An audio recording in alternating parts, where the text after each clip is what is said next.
Welcome back. We're at session 2 on the new Church Health Checkup material that will prepare you for coming to be a part of our new Church Health workshop. And that will take place in about a month, maybe 6 weeks from now. But you need to do some of this work to prepare you for what we're going to deal with when we get here. Now let me remind us where we're at. We're at session 2. That means in session 1, what we've gone over is the dealing with the body systems that affect the body of Christ. We've talked about it in terms of this book, Total Fitness, by Steve Pike. This Total Fitness for Your Church is our resource book, our primary resource book to help us in dealing with these church health issues. And we have focused mostly on new churches that are 18 months post-launch. That is, they've started their church weekly services in about a year and a half ago, and now they are developing and trying to figure out, how do I monitor the health of our church congregation? This becomes very important. In fact, it becomes more important than the growing of the church, which will happen naturally if you are focused on the health. So Steve is going to help us do that. He is the president and founder of the Urban Islet Project out of Denver, Colorado, an interdenominational agency that has worked with many church planters over the years, even ahead of the National Church Planting Agency for his denomination at one point. And his book focuses on church plants, but can be used for churches of all age groups as they work through these different evaluations. He tends to help us be reminded of, through his healthy framework for this process, of Likert scales as a way to evaluate our own ability to see where we're at and what is doing well and where do we need to improve. So in terms of our objectives then, we want to remind you of this healthy ministry framework that is built out of this book, which talks about the church as the body of Christ. And we want to also help you to recognize your strengths and weaknesses as a congregation so that you can focus 2/3 of your time on your strengths and 1/3 of your time on minimizing your weaknesses or shoring them up so that they can be improved in the days to come. Figuring out a diagnosis that will help you to be prescriptive, not just now, but in days to come as you revisit this material 2 years down the road or next year or 5 years down the road, whenever you feel like it's the best time to take another health inventory on your church, to be able to figure out, how do we become prescriptive in the things that we need to do to apply the things that we have learned through the diagnosis of where we are at in terms of our own health. So the last time when we got together, we shared with you a definition of church, which basically runs like this: a community of disciples with Jesus on his mission. A very simple definition, but I believe all of us can at least agree with that much about a church, if there's not more that we would add to it. And then we also acknowledge the fact that there are some assumptions that I am making and Steve is making when we bring this material to you. First of all, we're assuming that churches are complex systems, and they get more complex as they age. So your system in your church is probably more complex today than it was the 3rd month that after you got here on the field. And it will continue to develop that way. You need to be aware of its complexity so that you can address the concerns accordingly. Second, that churches have a lifestyle pattern, and those first 15 years are going to be the most effective time, the most fluid time to make changes, adaptations, and to see growth and development take place. That period of time, which is the typical length of time a church grows, can be extended into the future or accelerated, but it needs to have practical means to do that. And that means that you and I need to take advantage of the opportunities we have to focus on the health dynamics of the church, because church growth is a byproduct of church health. So if we want it to grow, what we need to do is keep the barriers down. That's what Mark Acuff told me years ago.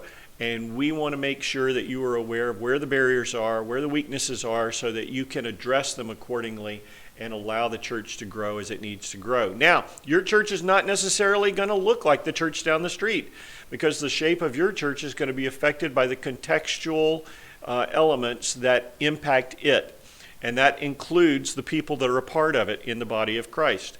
Every element that comes to bear upon the environment of your church will affect the shape and the ministry of the church, including the people God brings to it. So be aware of those facts. These are assumptions we make, but I think they're valid assumptions. And as we work our way through the rest of this session 2, we're going to continue to play out this picture that Steve gives us in his book of this trichotomous human being. A person is the metaphor that he uses, and again, as the Bible talks about us being the body of Christ, it's a good metaphor for us. We talked last time we were together about 10 elements, 8 systems, and 2 other parts that affect the body of Christ in how we live out our life for God. And we talked about those systems, those 8 systems, and then our diet and the exercise that the church needs to get to be able to live it out the way it's supposed to. Now, today, in this session, we're going to deal with the other parts of our being, and that would be the soul and the spirit. We haven't talked about those much, but let me give you definitions of these 2 things as Steve gives them in the book. When we talk about the soul, we want to talk about the mind, the will, and the emotions, or the aggregate composite of all of those, which he calls the personality. This thing that makes us uniquely different from others. And certainly this is true of a church as well. A church has emotional responses to certain things that take place. A church has to make decisions that will impact it through its will. A church has to think certain ways about certain things. So all of these things make up what Steve talks about as the soul, and we're going to see that interaction played out in just a moment. Then he talks about the spirit, which is a little bit more intangible. In fact, he talks about it as the direct connection between us and God, between the church and God. And what he means by that is this divine human element of relationship that we have that no other being on earth has, not in the same way, because we're made in the image of God. And so because of that, he's going to emphasize 3 things that we need to be aware of in diagnosing and evaluating the health of our congregation that will then affect the prescription of what we need to do to be able to be more healthy and more effective in what God has called us to do. So let's jump in. Let's get into these elements, and let's start by talking about the soul. And when we talk about the soul, we talked about the soul as both the mind, the will, and the emotion. Let's start with the mind. Okay, and we talk about the mind, and this is basically analogous to some things that we learned in the early days of the Sin Network training. This has to do with our purpose, our church's mission and values and vision, and even our target audience, who we're trying to reach with the gospel. So all of these things are played out by a number of questions that deal with why we exist, why we do what we do, where are we headed, where are we going, and how are we going to get there? Those kind of questions are the kind of questions that we need to be asking as we're trying to determine or understand where our church is at today in relationship to these elements. Now, if you started this process a couple of years ago, or even 10 years ago, 20 years ago, 50 years ago, whatever you are that are watching this church, you may want to try and find those foundational documents that you created or that were created by the church leaders at that time to be able to review and analyze, are we still doing the things that God called us to do? Or why did we change? What has changed? They can help you in this process by looking back over your shoulder at the experiences in the early days of your church's development. We're going to start by asking the question, why do we exist? And when we ask that question, we're asking the question of purpose. And to find our purpose as a church, all churches need to go to the Bible. And I think that we have discovered many times in passages like Acts chapter 2 and the book of Ephesians and such that there is much written there about the purposes of the church and why the church exists. They've been consolidated in a book that Rick Warren wrote a number of years ago called The Purpose-Driven Church, and Steve Pike in his book references that as 5 purposes that are given to all churches. They are worship, ministry, evangelism, fellowship, and discipleship. Those 5 are all found in Warren's book. Those speak to us both on internal purposes and external purposes as we reach out into our community to make a difference for Christ. How are you doing in those 5 areas? Are all those the only purposes of the church? Pike goes on to add one more, and he finds this in Tom Rainer's material. Tom Rainer writes that prayer is foundational to the purpose of the church as well. It is our communication link with God. And so this is the way we commune with him and how we communicate with him and how we receive instructions from him and how we express our love to him, and on and on and on. And so he adds this 6th purpose as well in his material. And the challenge for us is to recognize, okay, if we are worshiping the kind of broadband worship we talked about before, if we are fellowshipping, the kind of koinonia, the kind of interconnectedness that we are to be having as the body of Christ, one with the other, the one another passages of the scripture, if we are reaching out into our community through evangelism, helping others come to know God as we know God, or ministry, serving and sharing the love of Christ with others in practical and relevant ways. All of these kind of things feed into this element of disciple making, maturing us as followers of Christ, following his lead and doing the things that he's doing. Then we are developing the kind of maturity, the kind of health that we need to see in our church's life. But typically in churches, we grow in a more focused way on one or more of these areas, while some of these areas may be a little bit more neglected as time passes. So here's what I want you to do. I want you to, on a scale of 1 to 10, evaluate how you're doing in your church in each of these 6 areas. With 10 being the highest, 1 being the lowest. We have material that we've sent to you that is accessible to you that can help you to scale these and bring them with you when you come back for our workshop in a few weeks. But right now, how are you doing on these? Where are you strong? Where are you weak in these elements of the purposes of the church? I'm going to give you a minute to score that and to think about that, and we'll come to the whys in just a few minutes.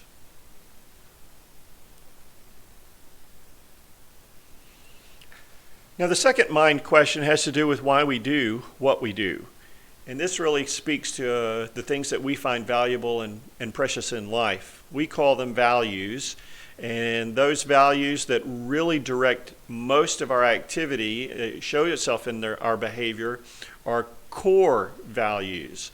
And in terms of the scholars that write about behavioral psychology and behavioral development, they will say to us that we usually pick these up in indiscriminate ways when we're young. Most of these values, the things that we learn through the examples and the models of significant others, or those that we place value on that have taught us through books as well as in classrooms and on and on. But these things become valuable to us and thus become the values that are expressed in the behavior of our life through the actions and the activities, how we spend our time, and how we spend our money.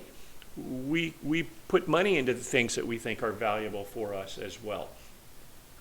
And so we want to talk about these because if a church is aware of its values, it will help it hit the target it's reaching for. That's another metaphor, but it's a metaphor of an archer at work. And if he is trying to hit a target with the arrow that he is shooting, it is going to help him to actually fletch the back of that arrow specifically in a customized fashion to be able to get to the target that he needs it to get to.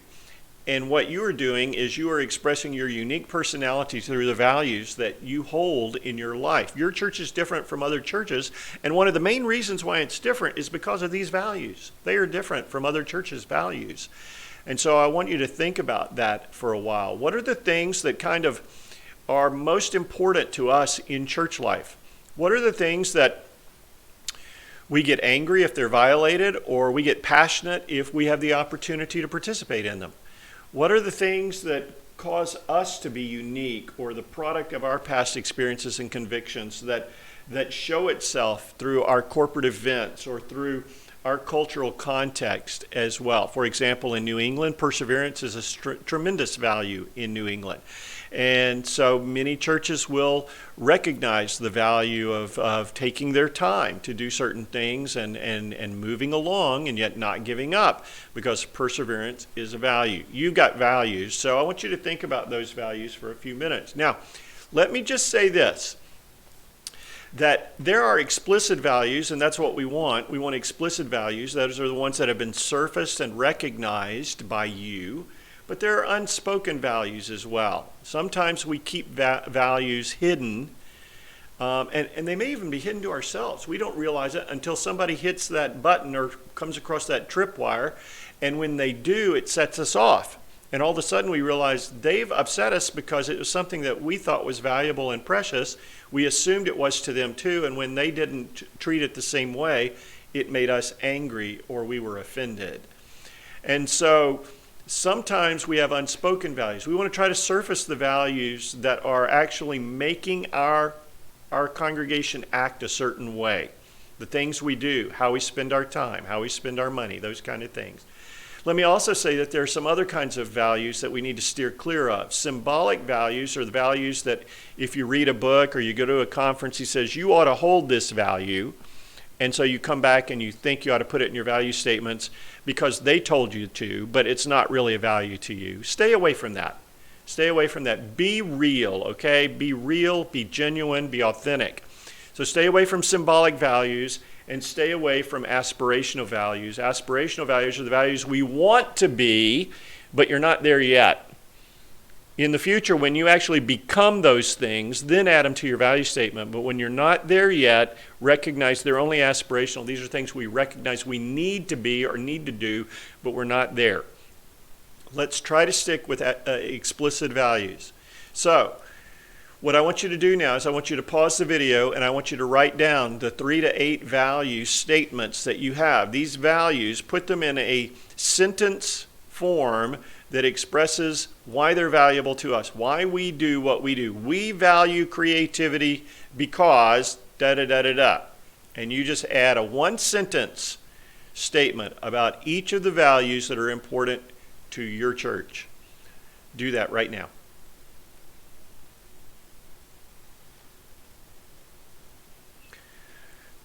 The third question you need to ask that deals with the soul and the mind in particular is, where are we going? And this is the question of vision. We want to ask, when we get to the question of vision, not what do we see, but what does God see when he looks at our community? What does God see when he looks at this, his church?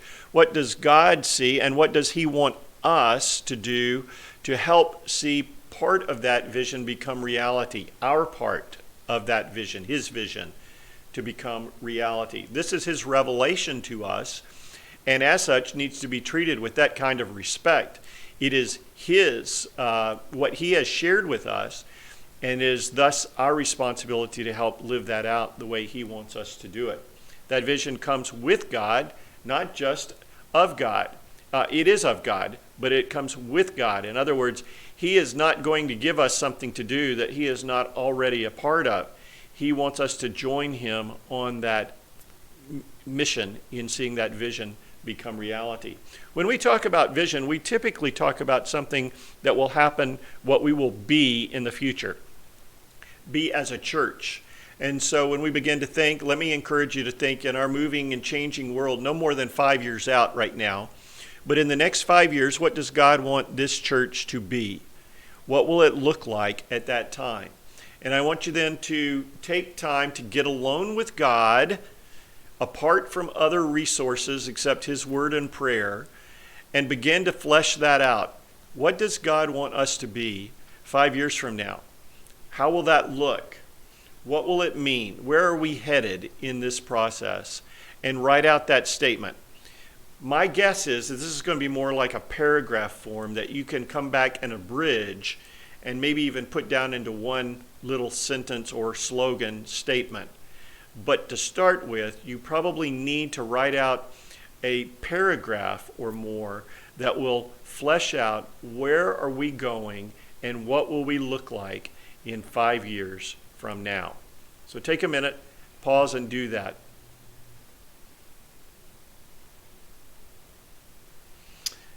Then finally, in dealing with this part, the mind part of the soul, I want to ask the question about how we're going to get there. And this has to do with strategies and tactics. The things that we're going to do to help us get from where we are today to that end in mind are the steps that we must take, the strategies that we must implement to help move us one step closer, another step closer, another step closer to that destination point, which is the vision that God has already revealed to us. So this is all about strategies and tactics. It's all about the things we do and how we do them over the period that is before us, not behind us. Did you hear me on that? That's real important, because a lot of churches want to do in the future what they did in the past, and they don't even know why. Just that's what we've always been doing. And so we ought to do that in the future. But not so. Vision ought to determine the tactics and strategies that are used. And so even if you have gotten into the early routines of developing some traditions and all, you should still be asking the question, why are we doing what we're doing? Will it help us get to that end point, that vision that God has set out before us? And if not, don't do it. Focus your energies and your efforts on the things that will help you accomplish that. That means understanding your demographic setting, knowing the community around you, and maybe even getting an update on demographic information if you haven't looked at any in the last 3 or 4 or 5 years, 10 years, looking and seeing how your community has changed from what you saw before. Second, recognizing the felt needs of the people in your community that God is calling you to reach. What is kind of causing them consternation, concern, the issues that are top of mind awareness to them.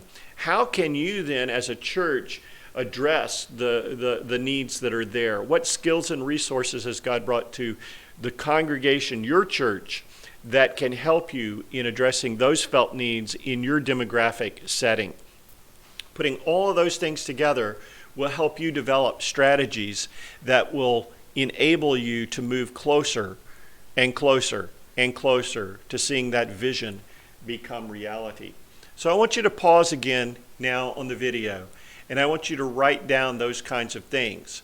Maybe even working through a process that would help you to recognize that here are some things that we could accomplish this year, and then if we accomplish them, we could next year do these things to help us move even closer to seeing that vision become a reality. And as you work on those things, then ask questions like, who are we here to reach? How do we get to know them better? What are their needs currently? And what can we do to help meet some of those needs? Those kind of questions could be the kind of questions on the sheet that I've sent to you that will help you to be able to flesh out some of these strategies and tactics. So do that now.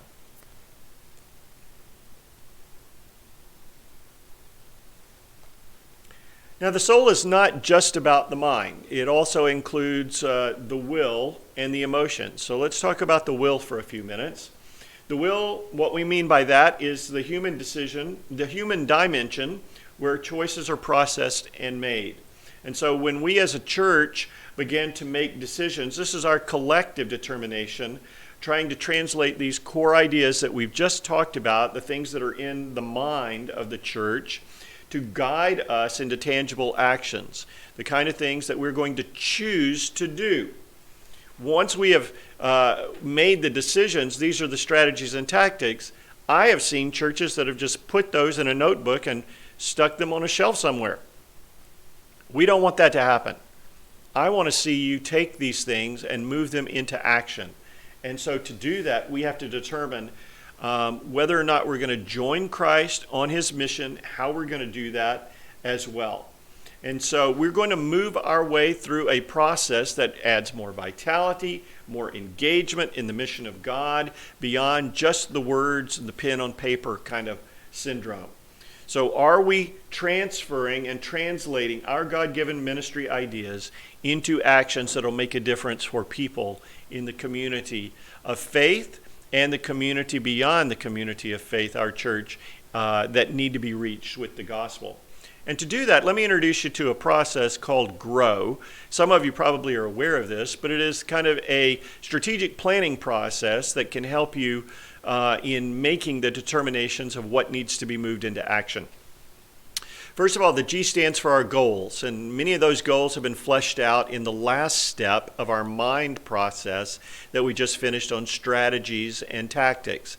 My encouragement would be you'd come back and you'd focus on a handful, no more than a handful, literally no more than 5 goals that you are going to focus on in the coming year. These are the priorities because other things depend upon them being accomplished before you can build anything else off of them.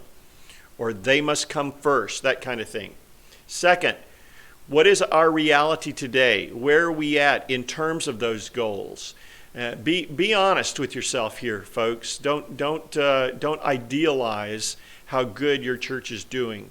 If you're struggling in a certain area, that's probably a goal that's going to be much harder to attain this coming year. But if this is an area of your strength, then this is something that you'll be able to accomplish and capitalize on early on. So make sure that you put that at the forefront of the goals and strategies that need to be accomplished. Third, options. The O stands for options. What are the alternatives? What are the things that we have considered doing to accomplish these kinds of goals based on our current reality? Oftentimes, goals fail because not enough options or alternatives have been considered. So this is the time to brainstorm. This is not the time to critique the decisions or the ideas that are shared. Share as many ideas as you can. No idea is a bad idea. Write them down. And the longer you think about this, the more creative and out of the box the ideas will come, because we have a tendency to think of the easy ones first. So give people time to think of creative options, and you may find something new that will be worth your while in implementing. And then finally, what are we going to do? What decision will we make? Which of these options will we choose? Now's the time to come back and pare them down or consolidate them in figuring out which ones of these things will help us to accomplish the goals that we have set out to do. So let me let you work through that process on your own right now, but my encouragement is that you find leaders to do this with down the road, maybe even before you come to our workshop session. Or hey, here's an idea, why don't you bring them with you to the workshop session, and we can learn together, because if you have more voices at the table learning together, there's a greater likelihood much of this will be implemented when you get back home in your church later on.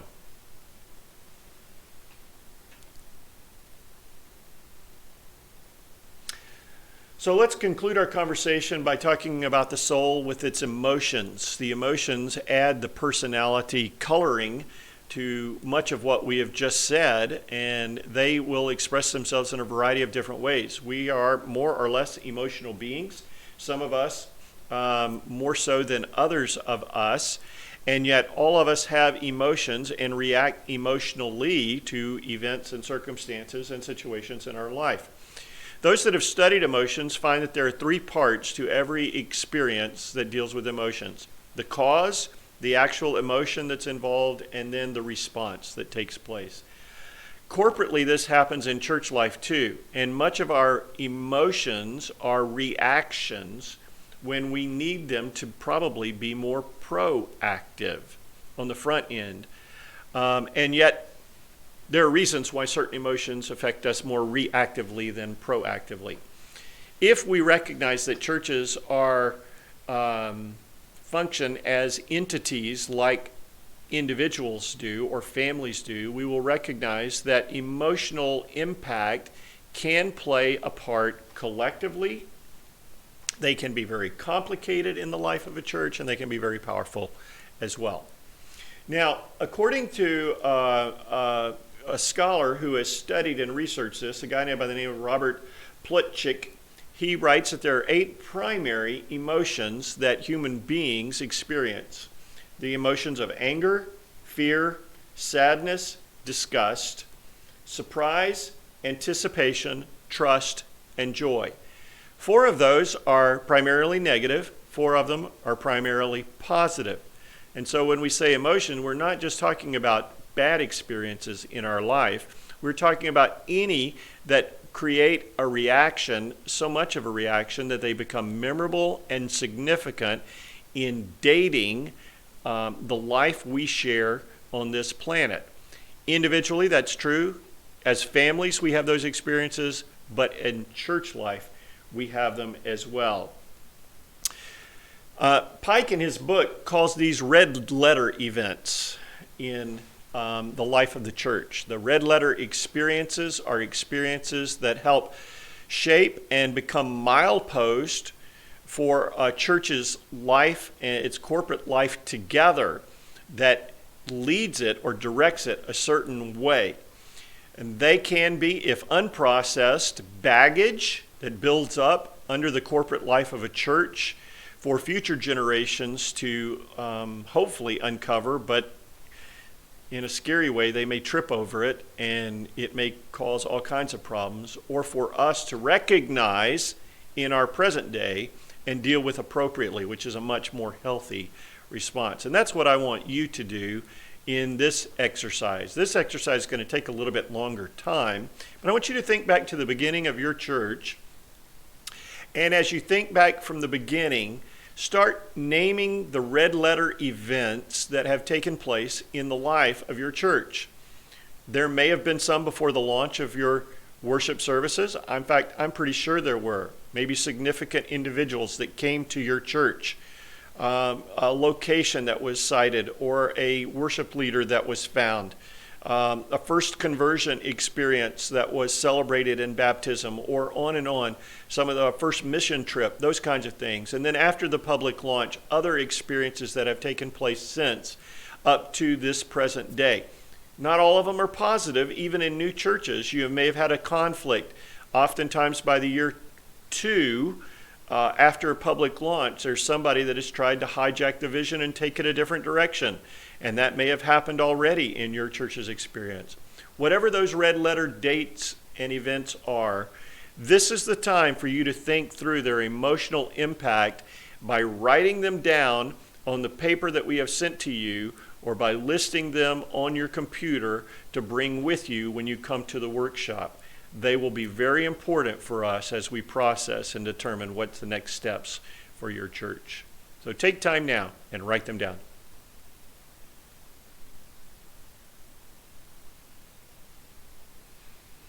Now, in the time that remains, I want us to think about the Spirit. And we talk about this trichotomous being, whether we believe that theologically or not. In our analogy, we are using that to talk about the God stuff, the divine connection between us and God. And that takes place, according to Pike, in 3 ways. We're going to talk about the power of intercession and the role intercession and prayer plays in the life of the church. We're going to talk about multiplication and how God brings new life out of life. And then we're going to talk as well about what he simply calls the God stuff, the stuff that can't be explained apart from God. So let's jump in and talk about intercession. Basically what he's saying here is that the church's life is built on prayer. It exists and continues to live in prayer, and it is fed into the future by prayer. It's all about prayer.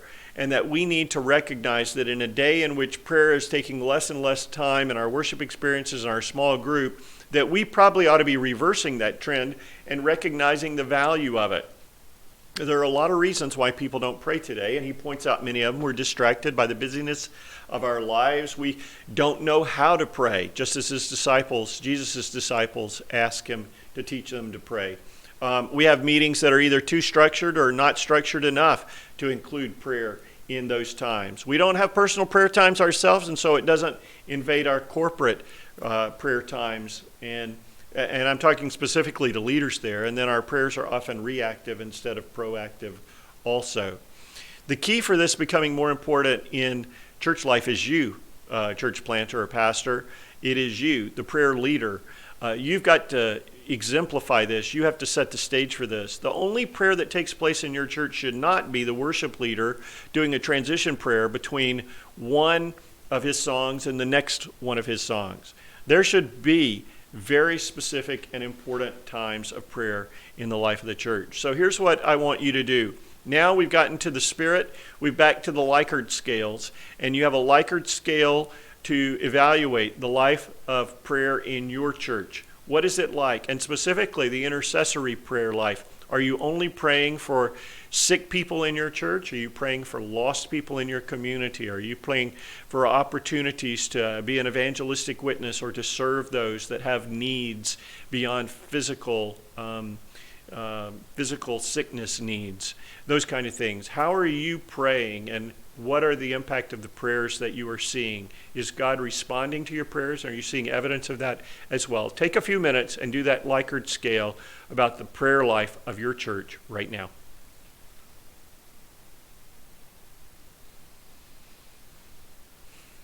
Second, let's talk about multiplication. Multiplication is another spirit function because all cells reproduce regularly. That is a typical part of the human body experience. It is a typical part that we were created. In fact, the first command that was given to us was to be fruitful and multiply. We were created to reproduce. In fact, in our world today, we say that something is wrong. It is abnormal if a being is not able to reproduce, or if they do not reproduce. What's going on there? It's not normal. And certainly the biblical precedent is set before us too. Now, the biblical precedent goes all the way back to Genesis chapter 1. And in Genesis chapter 1, we are told that God produced animals and even things in the plant world that were able to reproduce after their own kind. In other words, reproduction like things reproduce like things.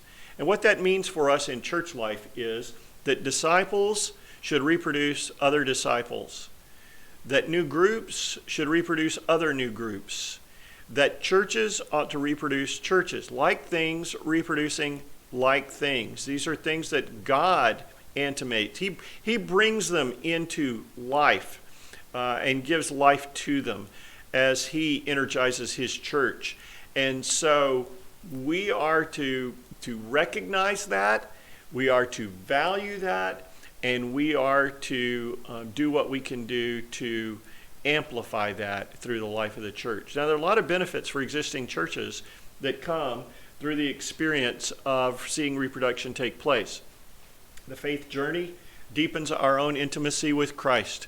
And corporately, that is true for the congregation. That as they step out in faith, God's going to deepen their intimacy with him. They're going to find his provision, him providing for them in ways that they did not even know possible. And that will be great encouragement in their own walk with him. It will keep the church outwardly focused. And this is terribly important, especially after about 2 years in the church's life. It becomes more and more inwardly focused as the years progress. And so the pushback against that is to continue to do outreach, continue to do reproductive multiplication. All of those things will continue to extend and remind the congregation that is already there that there are so many more people that still need to be reached with the gospel of Jesus Christ, yet to hear the gospel and to receive it. And so we need to go to them. We need to share with them. We need to do what we can do to help them know what God is all about. So, how is your church doing in multiplication? I want you to take a moment and do the Likert scale that will help you evaluate the reproductive multiplication process that is happening in your church's life right now.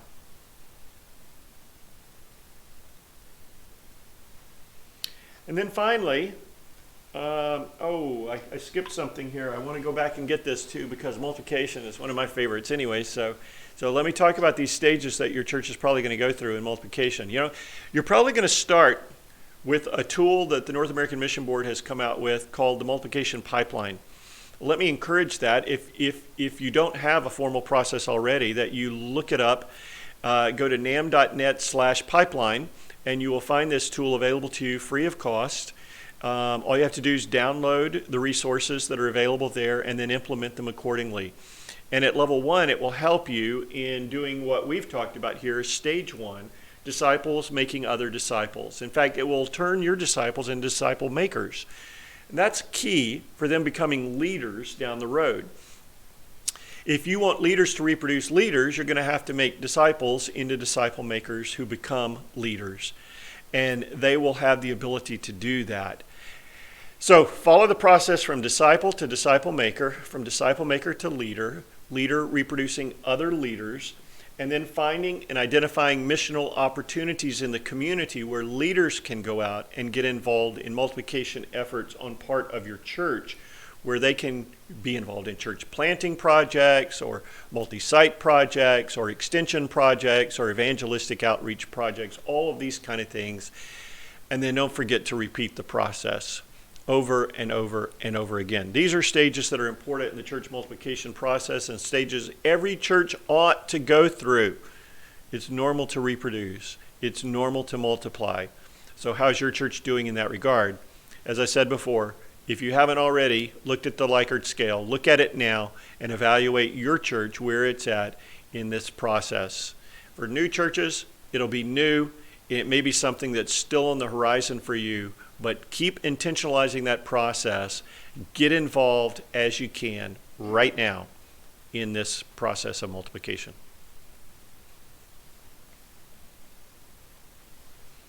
Finally, let's talk about the God stuff. This is the stuff that can't be explained apart from any kind of tangible, intentional decision we have made. And there's a lot of this that ought to be happening in the church. It's where God intervenes, where God acts in ways that are inexplicable, but yet undeniable. We don't know why he's done or how he's done or what he's done, but he's done. He's done it, and he's done it in our midst. And we've recognized it. It is an only God response that we are able to give when we see this kind of things happening in our life.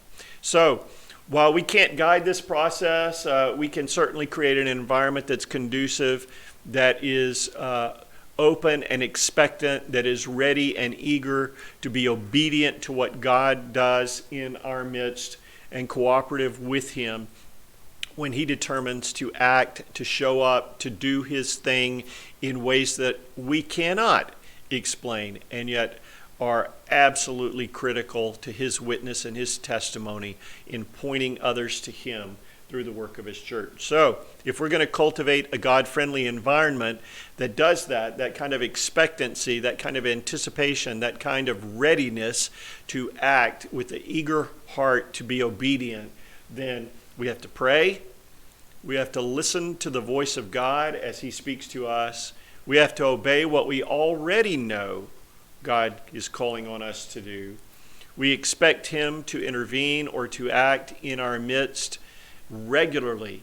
Always we expect that. And then we act on what we do see God doing, just as the disciples, the apostles at Pentecost acted when the Spirit of God fell on them.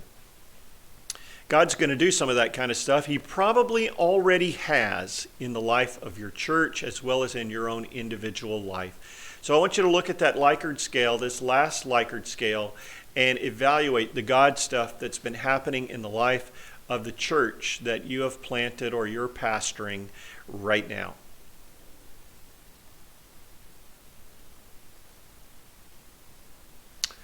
All right, we've gone through a pretty extensive process. It's been extremely comprehensive as we've talked about 8 systems in the body and 2 other elements of body life that need to be important in our diet and exercise.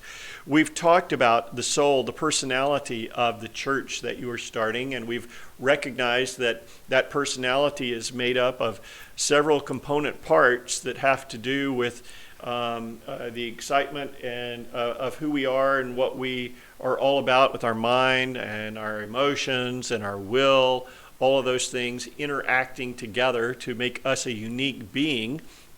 And we've talked about the Spirit. We've talked about the direct connection we have with God and how he moves through us through our prayer life as we intersect and engage him, how he does the God stuff in our midst, and how he moves in multiplication to reproduce life that we cannot reproduce on our own. All of these things are vitally important in terms of diagnosing how healthy we are as a church congregation right now.